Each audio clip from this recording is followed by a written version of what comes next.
Here we go. Welcome into the show. You're watching Philadelphia Eagles Now by Chat Sports. Chase Sr. here with you. And no matter where you are or how you're tuned in, thank you so much for making today's show a part of your day on this Thursday, June 19th.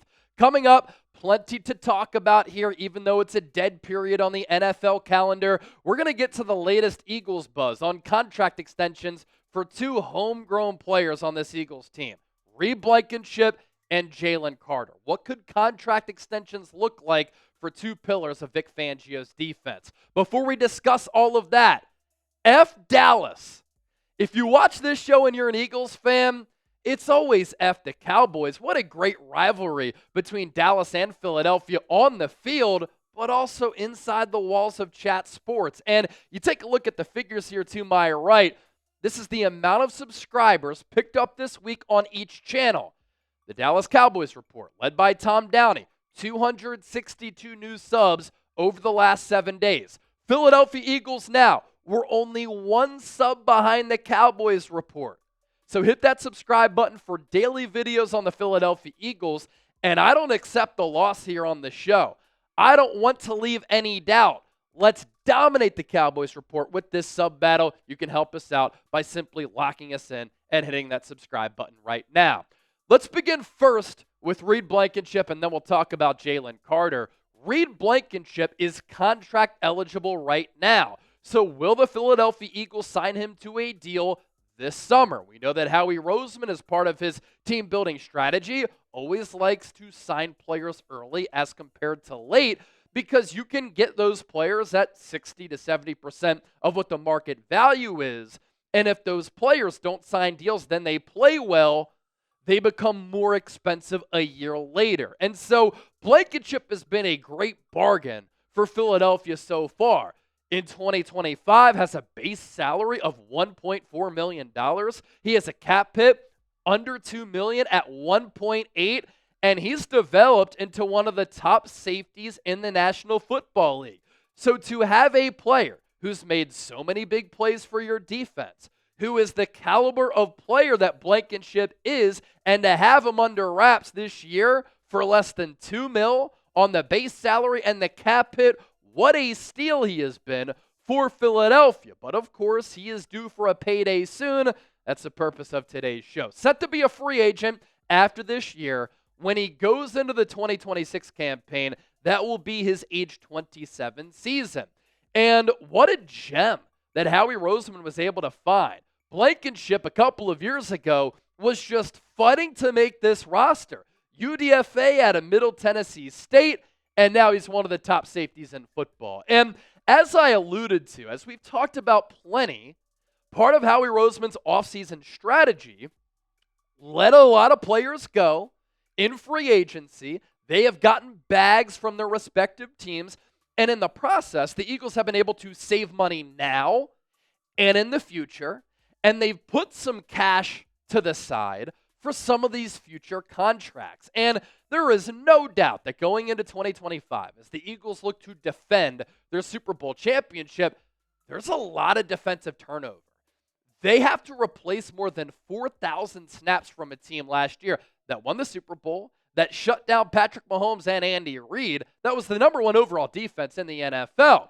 But part of the defensive turnover and the idea behind it, it's been done to pay guys like Reed Blankenship and Jalen Carter, who we're talking about here on the show. Those aforementioned players lost on defense this offseason. Darius Slay signed a one-year deal with Pittsburgh. Milton Williams got $26 million per year from the New England Patriots. C.J. Gardner-Johnson traded to the Texans. Josh Sweat got $19 million a year to reunite with Jonathan Gannon. Isaiah Rodgers, nice little payday with Minnesota. Brandon Graham retired after 15 years and 2 rings. Avonte Maddox, playing well this spring for the Detroit Lions. He goes back to his home state. Bryce Huff traded to the Niners. Oren Burks signing a deal with the Cincinnati Bengals. He'll have an opportunity to get some defensive snaps there instead of being a special teams maven like he was for the Eagles last year. Although, as we know, he stepped in beautifully for Nakobe Dean once he got hurt. And speaking of Blankenship, Jalen Carter, they are just two players on this Eagles team who are key cogs of this Eagles organization, building blocks for this Eagles team, who are going to be looking for new deals. And there are several players who Howie Roseman, he's thinking about having to give money to these looming contract extension candidates. Jalen Hurts, his deal is now outdated. Ladies and gentlemen, he's no longer a top 10 highest paid quarterback in the NFL. And we're talking about a Super Bowl MVP and a guy who's been to 2 Super Bowls over the last 3 years, and he's won 14 plus games in 2 of the last 3 years, and he finished runner-up for MVP voting in 2022. So he's going to be looking for a restructured deal here soon, I would imagine. Jalen Carter, Reed Blankenship, Jordan Davis, the Eagles exercise his 5th-year option. He could be looking for a new deal. If Nakobe Dean can come back and stay healthy, he's going into the final year of his rookie contract. Nolan Smith, Tyler Steen, Tanner McKee, and then down the pipe, Quinyon Mitchell and Cooper DeJean. All good businesses look ahead. All good businesses budget for the future. And that's exactly what's been a part of this Eagles offseason plan here. Going back to Blankenship, something really sticks out to me about him and his future with this Eagles organization. It's Darius Slay mentioning him as the guy who's next up as far as being a leader of this Eagles defense after the Birds traded away one of the backbones of that defensive unit and the heart and soul of that secondary, C.J. Gardner-Johnson. And if Reed Blankenship is next up, I think the Eagles have to prioritize paying him. The Eagles have taken care of their own players. They really value culture, but I think organizational stability and keeping young, emerging, blossoming players around is really important. And you can't afford to just go through quote-unquote leaders on a pivotal side of the ball year in, year out. You have to have some stability there. And with how Reed Blankenship has played, I think it's a no-brainer to give him that contract extension. Now, Reed Blankenship was asked about Slay's comments and him stepping into that leadership role, and here's what Blankenship said. It's an honor. I came here with Slay, came into this room with Slay, just seeing how he operates, seeing how he leads, just trying to model my leadership role like that. You come into the league, and he's been here for years. You don't know how he's going to be, but he just came here with open arms, took me under his wing. Him saying that about me, it's a huge honor. I try my best to teach these guys what I've been taught. It's just one of those things. They can take what I teach them or not, but I always let them know that I'm a strong shoulder to lean on if they need anything, just to be that guy with that open door policy type of thing. Now, the idea of paying Reed Blankenship sounds viable. It sounds smart. Is it doable? There's an issue with this. The safety market over the last couple of years has really been on the uptick. It's really been on the rise. And as the NFL salary cap has just blown up over the last several years because business is booming in the National Football League, some of these positions and overall player contracts have also been on the uptick. And the safety market specifically has become a richer position market over the last couple of years. And this gives you an idea here, looking at the top 10 highest paid safeties per year, what Reed Blankenship could demand on that looming contract extension. Kirby Joseph is making $21.25 per year. Antoine Winfield, just north of 21. Derwin James signed that deal a couple of years ago. He's making north of 19. Minka Fitzpatrick, 18 plus. Budda Baker, older, still productive at 18. Then you look at Trayvon Merrick, all the way down to Cam Bynum. That's $15 to $17 million, 10 through 5. And I think that Reed Blankenship has a case to be made that he deserves to be on this list. Now, is he going to demand more than $21 million? I don't think so.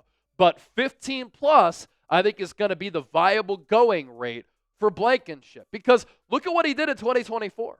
He was one of the highest graded safeties in the National Football League. Overall PFF grade of 74.4. That ranked 25th among 71 safeties. His run defense great. He has that to his game. In addition to being a ball-hawking safety at that third level, 72.3. That ranked 46th. His coverage grade, 73.6. That was 22nd.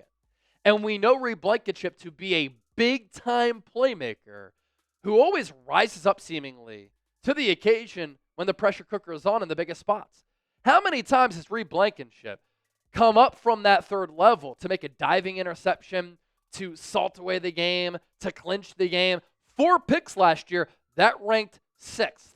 And so he has this innate ability to make some really game-changing plays, all of that coming on 524 coverage snaps. And so with that, we pop up today's poll question thanks to the legend producer, Chip. Knowing what you know about the safety market and what Blankenship could demand, should the Eagles give him an extension this summer?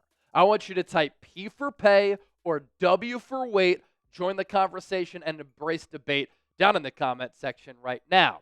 Now, as we know, Howie Roseman's strategy, let's pay players early as compared to late. You get ahead of the market. You get that player at a fraction of what the market value is. And if Blankenship doesn't sign an extension this summer, then he once again balls out. His price tag will only go up. So why not pay him early? And if the Eagles do that, they can save a lot of coin. Coming up next, off the rip, I said we're going to get to the latest buzz on Reed Blankenship and Jalen Carter. We're going to talk about the big man in the middle coming up just around the corner. But how about this deal? Thanks to our friends at Fanatics.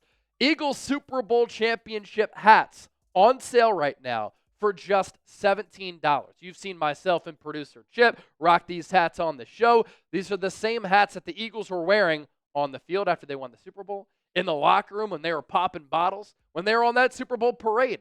Head to chatsports.com/Super Bowl hat. That'll take you to Fanatics. And when you use our link, it supports the show. Fanatics will know that Chat Sports Eagles Now and the channel sent you. Chatsports.com/Super Bowl hat. We'll put that link down below in the show notes and attached to the pinned comment of today's Philadelphia Eagles. Now, kids and adult sizes available, so make sure you get yours today. All right, to the back half of the show. A Jalen Carter contract extension is going to cost a pretty penny if he plays in 2025 like he did in 2024 and if he stays healthy. Because last year, he really developed into one of the most dominant overall players in the NFL. And when I was putting this show together, I started to think about that Eagles Super Bowl run. What if it never happened? We would have been talking about the Eagles choking against the Los Angeles Rams in the snow in the divisional round. And the Eagles very well could have lost that game if it weren't for Jalen Carter on that final drive. The snow is coming down in South Philly. It was a majestic sight, whether you were there at the link or watching on television. And remember, after that Saquon run in the snow, Eagles go up by 2 scores. You're thinking, this game is over. Mike Tirico even said, and it could very well send Philadelphia to the NFC Championship game. Nobody thought that game was going to be close, but then what happened? The Rams marched down the field. They score a touchdown in like a minute. Eagles falter on their next offensive drive. Then the Rams are driving down the field. There was that long ball from Stafford to Puka Nacua, blanket coverage from Darius Slay, but Stafford put it in a spot where only Nacua could get it. And the Rams are threatening. They are within range to score a go-ahead, and at that point, given how much time is left on the clock, it would have been a game-winning touchdown. But then Jalen Carter had the pressure on Matthew Stafford to force the throwaway, and then he also had the sack of Matthew Stafford. Carter helped to close that game out against the Rams. And that sequence, that drive, that performance from Carter on that final drive, a big reason why the Eagles were able to punch their ticket to the NFC Championship game when they then dump trucked the Washington Commanders and dropped 55 points on Washington. And that drive, those couple of plays, Carter also had a sack of Matthew Stafford earlier in that game. I think he had a forced fumble as well on Kyren Williams. Anyway, it goes to show you the player Carter is. And his dominance sometimes goes further than just the stats. When you get double teamed and you open up opportunities for other players on that defensive line, you don't get any credits on the stat sheet. But what makes Jalen Carter special is the attention that he demands. Him being a freakish athlete at defensive tackle. It's the combination of power, strength, speed, and explosiveness that he brings to this Eagles defense. He's a game changer and a wrecker from the inside. And we've seen a lot of teams across the NFL have put a big emphasis on trying to find offensive linemen who can get after the quarterback to blur that sight line and muddy up the pocket right from the gut to make that opposing quarterback uncomfortable. And Jalen Carter, what a story. Eagles get him with the 9th overall pick. He was the best player in the draft that year, and he's still young. Turned 24 years old in April. Carter in 2024, this is when he really burst onto the scene. We saw all of the signs of what he could become during his rookie campaign. Then he fully put it together in 2024. Led all defensive tackles and snaps with more than 1,000. His pressure rate of 10.5%, third in the league. His pass rush win rate among defensive tackles, 12.9%, that was fourth. He had 7 sacks, that tied for third. 16 quarterback hits, that was second. His 52 hurries, that ranks second. Batted passes, that's also a disruptive play, which I think goes underrated. He had 7 of them, led all defensive tackles. Forced fumbles, 3. That was atop the list for DTs. His run stop win rate, 7.2%, that was third, and he had 8 TFLs. That was 1. And so his impact going beyond the stats, his Pro Football Focus run grade, for instance, is kind of low. But then the numbers that we just listed there go to show you how dominant and how impactful he is in a plethora of ways. And also remember back to that New Orleans Saints game, the 3rd week of the season, when Jalen Carter fully took over that game, and you had a sense then, man, this 2024 campaign could be a very special one for Jalen Carter in his sophomore campaign. Now, like Reed Blankenship, Jalen Carter is going to demand a lot of money. And because of how dominant he is, and combined with the fact that he's so young, I think, I'm making this prediction right now, on this June 19th of 2025, that if Jalen Carter stays healthy in 2025, and he plays well, he will become the highest paid defensive tackle in NFL history. Chris Jones right now is making $31.75 million per year. He signed that deal on the wrong side of 30. Ladies and gentlemen, Jalen Carter is entering his mid-20s right now. And I think that Jalen Carter, there's an argument to be made, he's better than Chris Jones. If he's not, he's better than Christian Wilkins. He's better than his former teammate, Milton Williams. Nnamdi Madubuike, I'd take Jalen Carter over him. Aleem McNeil, edge goes to Carter. Derek Brown, really good player. I'll still side with JC. Quinnen Williams, Jeffrey Simmons, DeForest Buckner, Daron Payne. Jalen Carter is a better player than every player on this list. Now, Eagles Eric on X, Eagles X's and O's as his handle, put out this really detailed graphic of what he thinks a Jalen Carter contract extension could look like, and I think he hit the nail on the head. And I'll always show love to other great content creators out there who put out good information. Eagles Eric has this extension for Carter looking as such. 4-year deal, $144 million, $77.7 million in guaranteed money, and that rounds out to $36 million per year.